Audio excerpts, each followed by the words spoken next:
We watch The Boys and see Homelander as an evil version of Superman, a rogue corporate asset with a cape.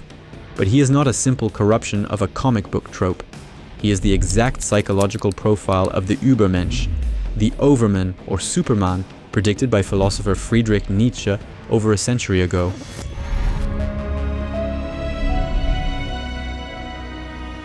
When Homelander stands inside the cabin of Flight 37, floating above 123 terrified civilians, he doesn't just choose not to save them, he actively deconstructs the illusion of human equality. Okay, you take everybody one by one, you fly them to the ground. Come back 123 times? Maeve, we're done here. His voice entirely devoid of malice, operating instead with the cold clarity of a predator observing livestock. This is the moment the online worship of the superhero dissolves, exposing the raw, industrial truth underneath. We are not watching a villain origin story. We are witnessing an unauthorized psychological trial conducted on modern society. Homelander is the manifestation of an entity completely detached from the human herd, operating in a vacuum where conventional right and wrong do not exist. He is the terrifying realization of Nietzsche's darkest prophecy, a being who has looked into the abyss of human morality, found it hollow, and decided to fill it with his own absolute will. In his 1883 text, Thus Spoke Zarathustra, Nietzsche argued that human psychology splits into two distinct moral frameworks, master morality and slave morality.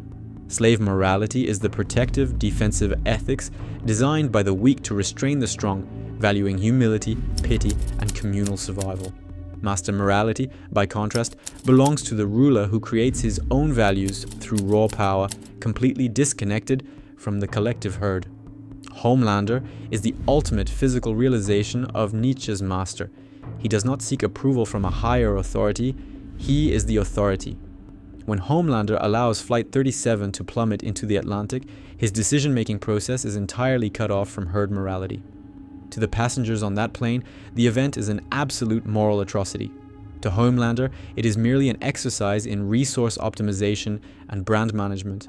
Take these two! No! Just these two! No, what? So they can tell the world that we left the rest of them to fucking die? Come on! No! Every notification, every trending hashtag, and every corporate press release issued by Vought International serves as the modern digital shield built to hide this raw power.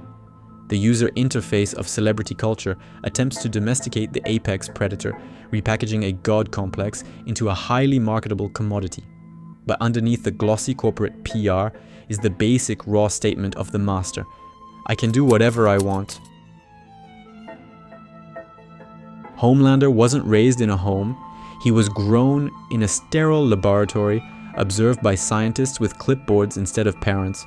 His earliest understanding of love was not warmth or affection, but a transactional reward system for meeting the demands of his creators. This clinical upbringing created a massive, twisted, emotional void, completely depriving him of fundamental human connections. While his physical body was engineered to be completely invulnerable, his psychological development was permanently stunted, leaving him with the emotional maturity of an abandoned child trapped inside the frame of a god. This deep-seated trauma completely fractures his relationship with reality. Because he never experienced unconditional love, he treats every human interaction as a business transaction or a test of dominance. He is always seeking validation from those around him, desperately searching for a maternal or paternal figure to fill the silence left by his childhood isolation. Yet, this creates a terrifying paradox at the heart of Homelander's Übermensch identity. True master morality requires a person to be completely self-sufficient, but Homelander is pathologically dependent on the applause of Vought's audiences and the metrics of public approval. He is trapped in a gilded cage of his own making, driven crazy by a desperate hunger for love from the very herd of humans he claims to despise. This internal void, born from a lifetime of manipulation and conditional love, naturally evolves into Homelander's outward expression of dominance. He does not merely seek to participate in society, but to reshape it entirely, transforming himself from a damaged subject into an unquestioned ruler. He becomes the emperor of the skies. viewing the world as his conquered territory and operating unbound by the rules of morality. In many ways, Homelander mirrors historical conquerors like Napoleon Bonaparte or Julius Caesar, figures Nietzsche deeply admired not because they were good men, but because they possessed an intense, unyielding will to power. They did not inherit their empires, they built them out of sheer determination and a refusal to be bound by the rules of ordinary citizens. Homelander views modern society through this exact imperial lens. He treats humanity not as equals with inherent dignity, but as a collection of subjects, resources, and collateral damage waiting to be organized by his whim. This ties directly into a core pillar of the Nietzschean Übermensch, the concept of amor fati, the love of one's fate.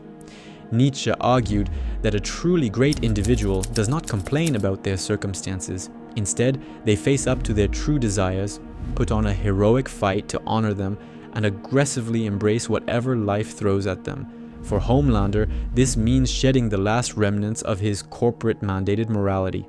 He stops trying to be the clean-cut hero Vought manufactured and fully steps into his identity as an apex predator.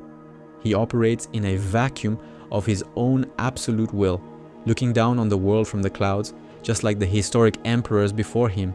Any opposition from the public or the state is not interpreted as a legitimate legal challenge or a moral debate.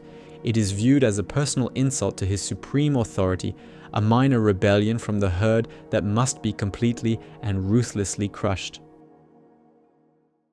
The paradox of the Übermensch deepens when the boundary between the simulated reality of the screen and the physical world begins to blur.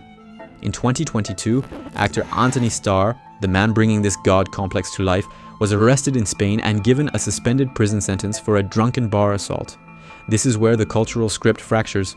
When the performer playing the unconstrained god begins to echo the behavior of the character in real life, we witness a profound self-alienation. The actor becomes imprisoned by the very role he embodies. It reveals the terrifying friction that occurs when human flesh attempts to host the psychological weight of a Nietzschean deity. The industry forces the actor to use his own deepest vanity to make money, selling a terrifying, lawless freedom for millions to watch. Yet, the physical reality of a Spanish jail cell reminds us that while the character transcends the law, the actor remains bound by the state. This is the flip side of the coin. It is like a prison guard who goes crazy because he forgot his power only exists inside the walls of the prison. To fully grasp the terror of the Nietzschean master, we must contrast his behavior with its absolute philosophical antithesis, Immanuel Kant's categorical imperative. Developed in his groundwork of the metaphysics of morals, Kant's core law states that an action is only moral if it can be willed as a universal law, a rule that must apply to every single human being without exception, regardless of status. Kantian ethics demand that every individual be treated as an end in themselves, never just as a means to an end. Under Kant's framework, Homelander's actions on Flight 37 are a catastrophic failure of reason. A rational universe cannot function if the powerful possess an inherent right to abandon the weak to preserve their own reputation. But Homelander's entire existence is a violent rejection of the categorical imperative. He views humanity not as an end, but as raw material, a collective matrix of consumers, worshippers, and collateral damage. Where Kant saw a universal moral fabric binding all rational beings together, Homelander sees only a hierarchy of strength, where the rules of the herd are irrelevant to the one who holds the power of life and death. The ultimate horror of Homelander is not that he exists, but that we watch him with a secret, suppressed envy. Modern digital culture has exhausted us with the relentless performance of virtue, the exhausting demands of herd morality, and the constant surveillance of our own peers online. In our exhaustion, the immoral freedom of the Übermensch becomes romanticized. We find the absolute, unbothered autonomy of the tyrant far more compelling than the predictable, self-sacrificing goodness of a traditional hero. Nietzsche predicted that when society finally abandoned its traditional moral anchors, we would crave the arrival of beings who could dictate reality through sheer force of will. The Boys is not a parody of the superhero genre. It is a mirror held up to a civilization that has grown tired of its own shackles. Homelander is the cultural instrument that has successfully convinced us to admire the very power that oppresses us, leaving us to sit in the dark, watching each other fade away while we cheer for our own executioner.